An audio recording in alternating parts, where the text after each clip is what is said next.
This is Democracy Now!, democracynow.org, the War and Peace Report. I'm Amy Goodman in New York, joined by Democracy Now!'s Juan Gonzalez in Chicago. Hi, Juan. Hi, Amy, and welcome to all of our listeners and viewers across the country and around the world. The Trump administration's escalating its takeover of the Washington, D.C. police force. Attorney General Pam Bondi has named the head of the Drug Enforcement Administration as D.C.'s emergency police commissioner. But D.C. Mayor Muriel Bowser and D.C. Attorney General Brian Schwab have rejected the order. In addition, Bondi's ordered an end to Washington, D.C.'s sanctuary policies, which restricted D.C. police from aiding federal immigration enforcement. This comes days after Trump deployed 800 National Guard to Washington, D.C., as he declared a crime emergency in D.C., even though violent crime is at a 30-year low.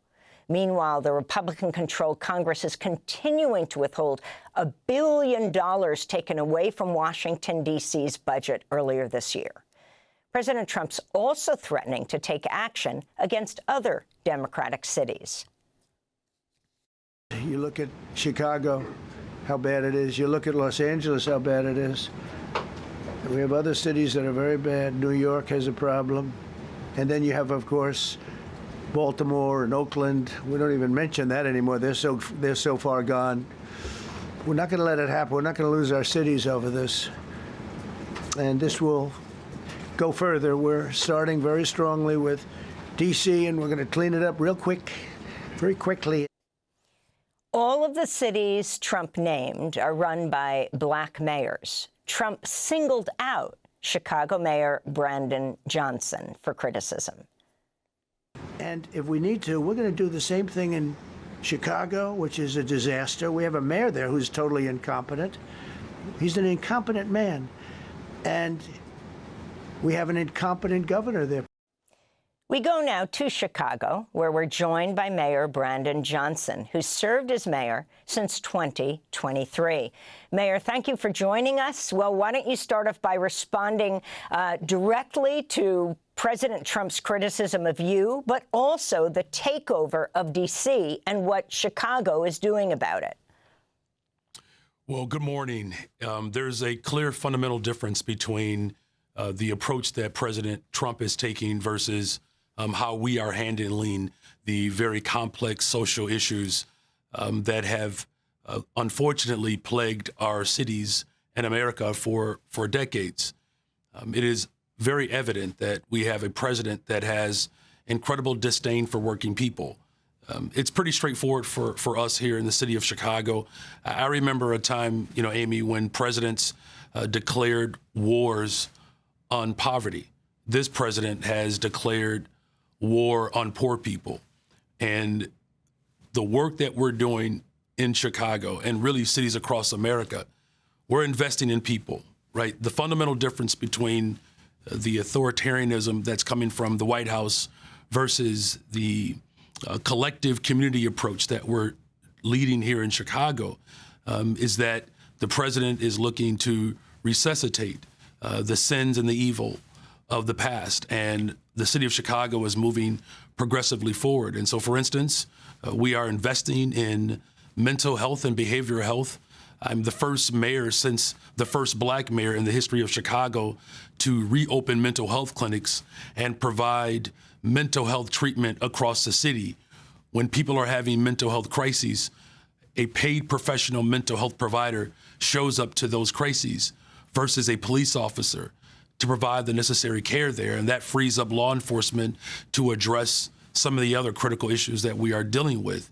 The bottom line is this: our approach in investing in people has led to some of the most historic declines in violence. The month of April, we had the fewest amount of homicides since 1962. Right now, we are on pace to not only lower crime in a very significant way, we're doing it in the very neighborhoods that have been historically disinvested in. And so right now in the city of Chicago, we have a 30% reduction in homicides. Shootings and shooting victims are down nearly 40%. Robberies are down nearly 35%. There is certainly more work to be done, but we're not going to transform our cities if we revert back to a time in the past where the addiction of jails and incarceration has not led to safer communities. In fact, it has done the opposite. And so as the mayor of this city, I don't necessarily pay attention to name calling. It's really about calling out the names of the people who have put mayors like myself in positions to lead. The last thing that I'll say is I'm thinking about, of course, the great history of the labor and the civil rights movement, where Dr. King said if these two forces were to ever collide, what enormous potential it will have. And he came to the city of Chicago a generation ago, fighting for fair housing. And he said, if we can get it right in the city of Chicago, we can do it anywhere in the world. And that's essentially what we're doing. We're carrying out the dreams and the hopes and aspirations of our ancestors, building the safest, most affordable big city in America, 10,000 affordable units by the end of my first term. A lot of work to do, but we're not going to get it done if we don't move forward with progressive policies. And we're certainly not going to get it done if we revert back to a time in which clearly Donald Trump is salivating over, a time in which people have been deeply harmed by federal policy. We're not going to go backwards. We're going to continue to move forward as a city. Mayor, I wanted to ask you also about Trump blasting the Illinois governor's position and your position on cash bail, the impact that elimination of cash bail has had on the Black and brown communities. Well, again, here's yet another example of progressive policies that have led to a precipitous decline in violent crime. What we have seen is in the past, there is a proclivity to criminalize poverty. And that's essentially what has been happening for decades throughout the country. And so by eliminating this barrier where people were being held and detained for minor and offenses of essentially trying to survive, and people being held up in our jails simply because they cannot afford bail, we have discovered that that doesn't necessarily drive violence down in the city of Chicago. What drives violence down is when we are investing in our workers. I passed an ordinance in the first few months of my time in office where we expanded paid time off for workers. And so workers were looking for a day off, and I gave them 10. So we are the largest city in America that has offered up paid time off for over 1 million workers. And so now you have workers who can spend time with their families, make doctor appointments.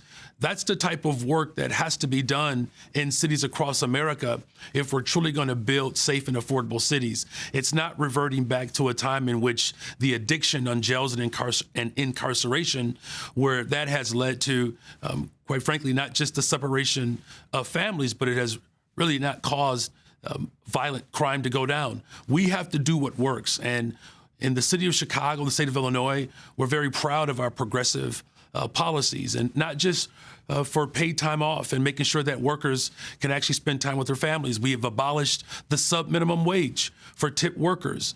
So we're talking about 60,000 workers, overwhelmingly brown and Black women, who will now receive raises on top of their tips. We're building the safest, most affordable big city in America, the most pro-worker city in America, and we're doing it in a very collective way in response to what people are actually calling for.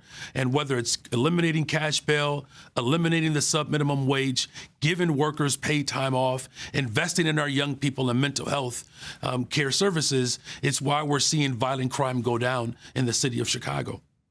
And Mayor, I wanted to ask you also about immigration. Clearly a signature issue of President Trump's mass deportations of the undocumented and even the targeting and reduction of illegal immigration.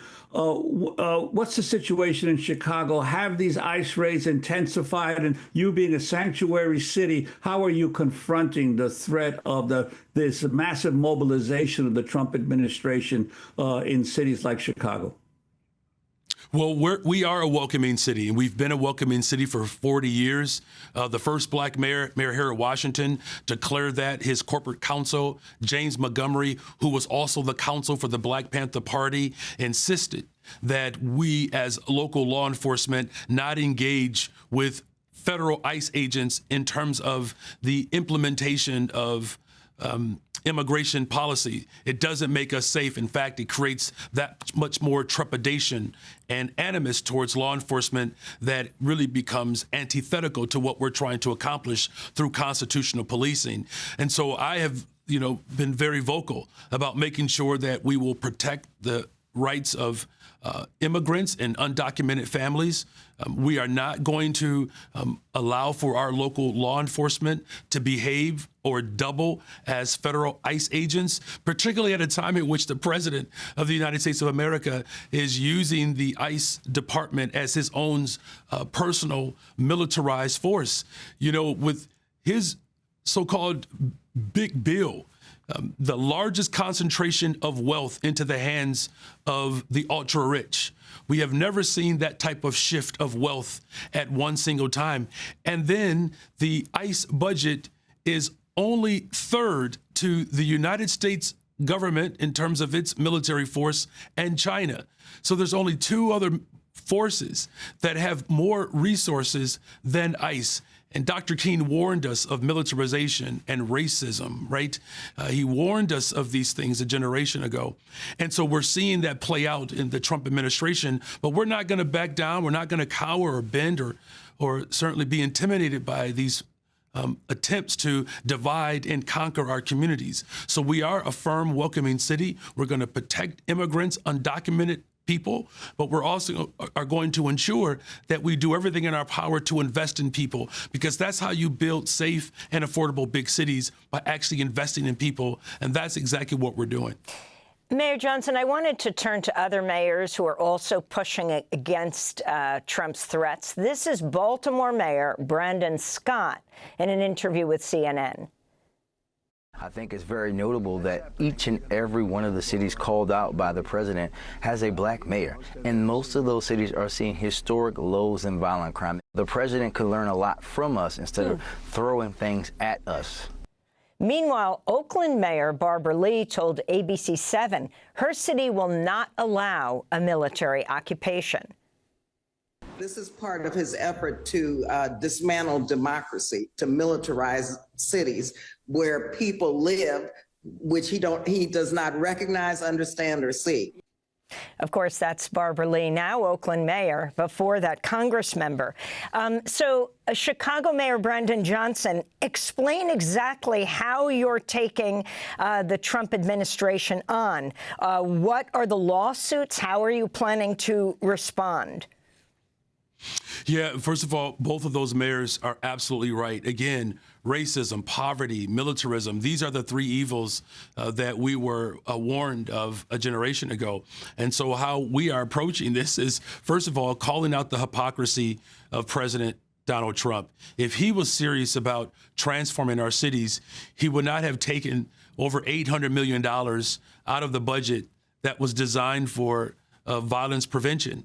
One of the ways in which you actually prevent violence in cities across America is by investing in people. And so what we've done is that we have strengthened our welcoming city ordinance to ensure that immigrants and undocumented families are secure and safe in our city. We are investing in the west and south sides of Chicago, a $1.25 billion investment for housing and economic development. We are investing in our public education system. Literally everything that we are doing is what President Trump is trying to prevent from happening, whether it's his budget to eliminate Medicaid, to eliminate SNAP, and his war on public education. We are going to use every single tool that we have available to us. And whether it's the policies that we're putting forward, the investments that we're putting forward, taking legal actions, and then, of course, people taking it to the streets. As a former union organizer and a public school teacher here in Chicago, I know the value and the benefit of people raising up their voices. The very elevators in which I now take to the 5th floor, I've blocked those elevators and I've taken arrests because we've had administrations ignore the interests of working people.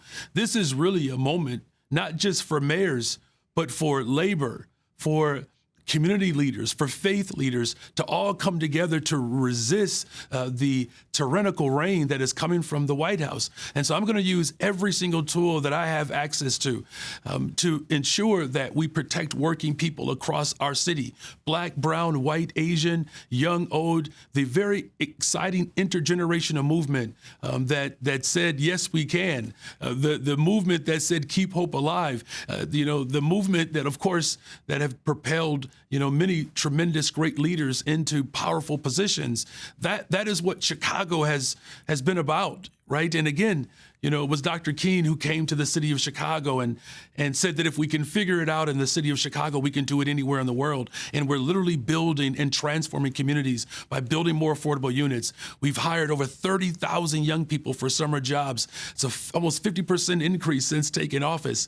And then, of course, we're making all of the necessary investments to ensure that we are solving crime in Chicago. Violent crime is down. A lot of work to be done, but you're seeing Black mayors across this country. You're seeing progressive policies actually prove positive to the interest of everyone. And so we're also moving forward in our budget season to ensure that the ultra-rich pay their fair share in taxes. If we're going to continue to make progress across this country, the ultra-rich have to put more skin in the game. What Donald Trump is essentially doing, he is doing the bidding of tyrants around the world. If you're getting high fives from Putin, you're aligned with some of the very people who have been charged with war crimes, right? And so we're seeing these tyrants all over the country find refuge in Trump's administration. But we the people must resist the urges of fear and anxiety and stand firm on the fundamental values of our democracy. And then finally, to never, ever surrender our humanity. Mayor, we only have about a minute, but I wanted to ask you about a more local issue, but a major issue, public education. Your school board in Chicago is facing a more than $700 million deficit. And there's been constant battles between yourself and school leaders over whether you should borrow more money, whether the school should borrow more money. And even the outgoing CEO, Pedro Martinez, that you were at war with for quite a while. Now you have someone that you've appointed as interim, but even they are resisting this idea to borrow more money to deal with the deficit. I'm wondering your position on the latest Chicago Board of Education budget proposal. Well, look, public education at the expense of the state, after all, is a Negro idea. Those are the words of W.E.B. Du Bois. And so investing in our public schools, that's fundamental to our democracy. The city of Chicago has invested nearly $1 billion into our public education system. We are still woefully underfunded by the state of Illinois. Their own calculation has made it very clear that the city of Chicago, working class people, are owed $1.6 billion. The federal government allowed for the ESSER investment to expire. Had those investments been maintained, we would be talking about a surplus right here. Look, there are two choices. We're either going to invest in people or we're going to cut from people. And I'm making the very conscious decision that in order to build the safest, most affordable big city in America, the most pro-worker city in America, we have to invest in our children. We have to invest in our people. And that's exactly what the people of Chicago voted for. And that's exactly what I'm going to do. Chicago Mayor Brandon Johnson, we want to thank you for being with us, former teacher and organizer with the Chicago Teachers Union. Thanks for watching Democracy Now! On YouTube. Subscribe to the channel and turn on notifications to make sure you never miss a video. And for more of our audience-supported journalism, go to democracynow.org, where you can download our news app, sign up for our newsletter, subscribe to the daily podcast, and so much more.